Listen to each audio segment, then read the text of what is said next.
Hey guys, it's the most electrifying woman in travel, Katie from the K Show blog here, and today we're talking all about street harassment. So this is something that's pretty much guaranteed to happen to you if you are a solo female traveler, and I would say even if you're just a traveler in general, I think it's a little bit amped up when you're a female walking by yourself, but it pretty much goes as part of the package of just traveling generally. So it's gonna happen. It's happened to me all over the world. So here's my biggest tips on what to do when it happens, how do you handle it, and I hope it helps you, especially if you're new to like travel or solo female travel, because I feel like that's when it's the most intimidating or the most scary. Once it happens a lot, you just get used to it and it just kind of is background noise almost. But yeah, at the start it can be a little intimidating, so here are my top tips. Well, first things first, I feel like it's really important to distinguish street harassment from a situation where your safety is in question. You might be unsafe a little bit. So when I'm sharing tips today, they can certainly help keep you safe, they can help de-escalate situations and things like that, prevent them from turning from harassment to something that's unsafe. But I'm mostly referring to just general street harassment, things that are definitely going to happen to you and more annoying than dangerous, if that makes sense. So I'm talking about things like catcalling, which in itself is not dangerous, but it's really annoying. So yeah, I hope that helps me to explain myself. Street hustlers trying to sell you things, people trying to get you to hire them as their tour guide or their taxi driver, people coming up and taking selfies of you, things like that. They're just annoying, really annoying, and they interfere with your travel experience, but you're not necessarily, your life's not under threat or your safety's not under threat. So I just wanted to distinguish that off the bat because I would handle those two situations a little bit differently. But with that being said, let's get into the tips. Number one, keep walking. It's the simplest, easiest, most effective thing you can do. So someone's gonna call out to you, catcall, try to get you to buy something, whatever. They're gonna try and get your attention. Just keep walking. So simple, but it does work.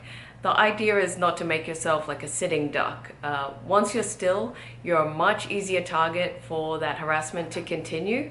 And not only that, once you're still, you kind of allow them more into your personal space, like they can get into your personal space bubble a little bit easier. And then once they're there, they have the opportunity to touch you, block your path or whatever. It's going to be harder for you to get away from when you want it to stop. So it's easiest to just keep moving, keep walking, just keep that momentum going away from it. And in my experience, they might yell out a little bit after, they might follow for a couple of steps, but they generally just lose interest and go on to the next person. Number two, wear sunglasses. Now this is another very simple but effective tip, and it's a very helpful one if you're new to solo traveling or a little bit nervous about it, because those nerves and that anxiety will be written all over your face. It's hard to mask it when it's your eyes. So sometimes when you're solo traveling, you're walking around and you're looking at everything, trying to absorb like this new surrounding that you're in, and at some point you're probably going to make eye contact. So there's going to be people around, you're looking at people as well, so you're going to make eye contact with someone.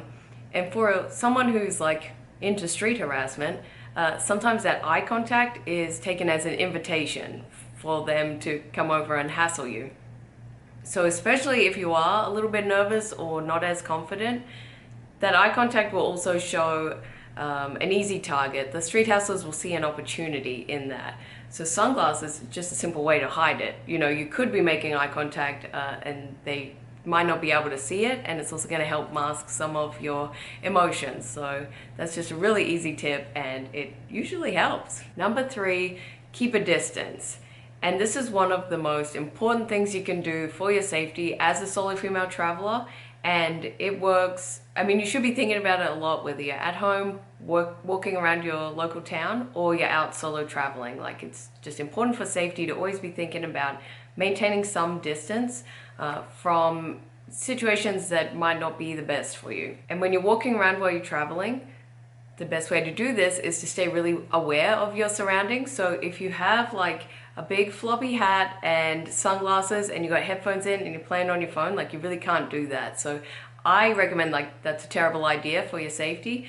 Try to make yourself the most alert and the most aware. And also when you show all those distractions, like the hat's blocking your vision, the headphones are blocking your hearing, your phone, you're not paying attention, you're displaying to everyone around you like that you're an easy target because they can sneak up on you pretty easily, right? So it's good for the perception that you're giving people, and then also just your own awareness. But yeah, I definitely recommend paying close attention to who's around you, and being responsible to like keep a little bit of distance between you and other people, especially like street hustlers and anyone that like gives you that little feeling in the pit of your stomach, you know, like the hairs stand up where it's like, oh, my instincts are telling me something. Like, listen to that instinct and maintain a distance from it. This might mean a little bit of inconvenience for you, but I feel like that's better than the alternative of the harassment or potentially unsafe situation. So you might, if you see someone coming and they might be a hassler or something that screams like an unsafe moment,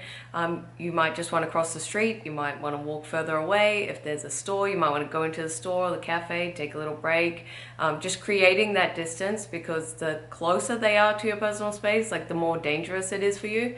So I would be considering that, and even if it means you're a little bit inconvenienced by having to cross the street and create more distance, it's much better than the alternative, so I would just do that. And another thing with creating distance is don't ever, ever, ever let anyone touch you or put anything on you. This is a really common tactic with street hustlers. I've seen it in Morocco with the henna tattoo. They'll like grab your hand and try and tattoo you. Or other people in Italy and other big city areas where they'll try and put whatever they're selling like on your shoulder or on your backpack or whatever. And don't ever let it get to that situation, because I've seen it when people have then tried to reject that stuff. They won't take it back. Like if you try to give back whatever they put on you, they won't take it back, and then they make a scene over like you owe them money. Or the henna tattoo people, I've seen that in the same way. So don't let it get, like if someone touches you, like immediately take your hand back. Don't let that escalate to like that point where it's turning into a scene. Just don't let people touch you and put things on you. And if they do, like if it happens, just put it on the ground if they won't take it back and walk away. Like just get away from the situation. So number 4, say no. So as a solo female traveler, you kind of just have to get comfortable saying no. And not only saying it, but saying it with some commitment, saying it confidently. That's really important for your adventures and for your handling of street hassle. And some people might already be comfortable with this and okay with it, and that's perfect. You're probably very well suited for solo female travel.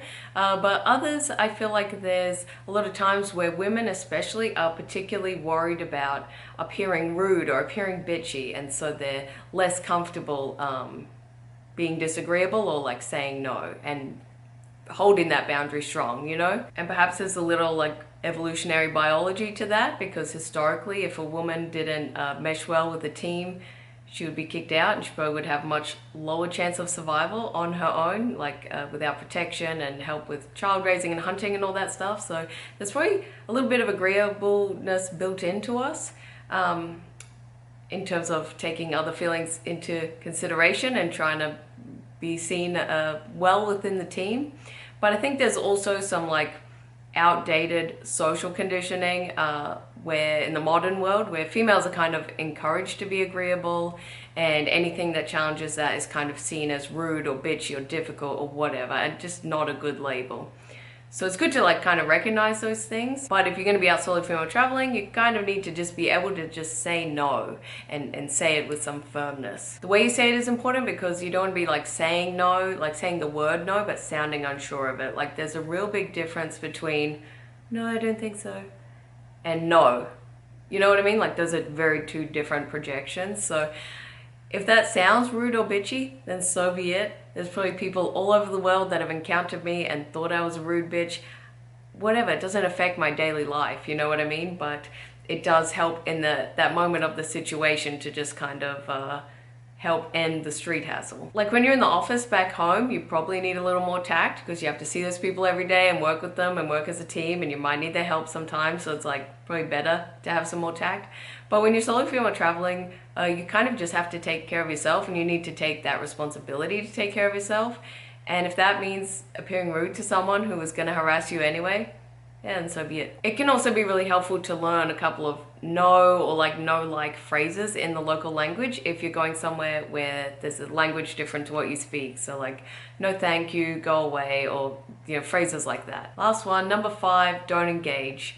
I think this one goes a little bit along the lines of like wanting to appear nice and not rude, but I've seen this a lot while traveling, where a woman will be walking alone and some sort of street harassment situation happens, like someone's trying to sell her something, and the woman engages with it in a way of like kindly explaining and justifying why she doesn't want it, or like, oh no, I'm going this way, I'm doing this, I'd love to, but I've just got to go, whatever.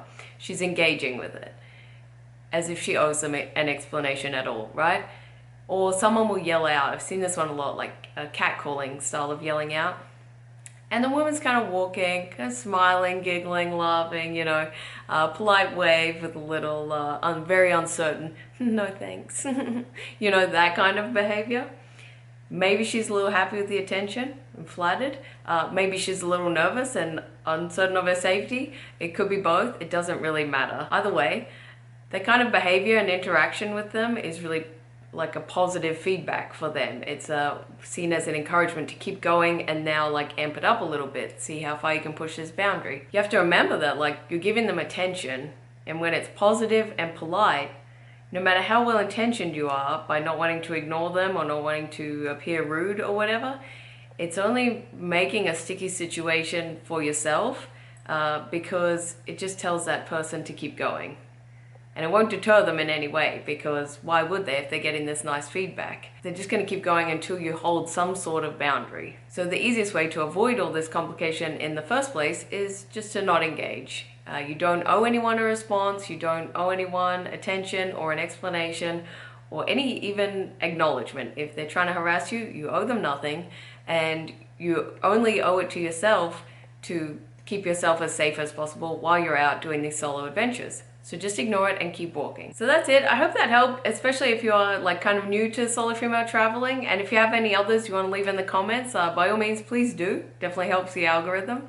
And if you like this video, if you found it helpful, please don't forget to tell YouTube that it's a good video and they should show it to more people by hitting that thumbs up button and subscribing to my channel for more videos. I've got some very cool on-the-road content coming soon. I hope you have a lot of fun and most importantly, safe solo adventures. Just remember, if you are new to it, just don't go around expecting the world to be fair and easy and that you'll always be treated how you should be treated, because it's really not reality. There are bad people in the world, and the best you can do, you only owe it to yourself, is to try and keep yourself as safe as possible and take care of yourself. Like, you are the hero in your own story. So remember to take care of yourself, have some fun adventures, and other than that, I will see you next time. Bye!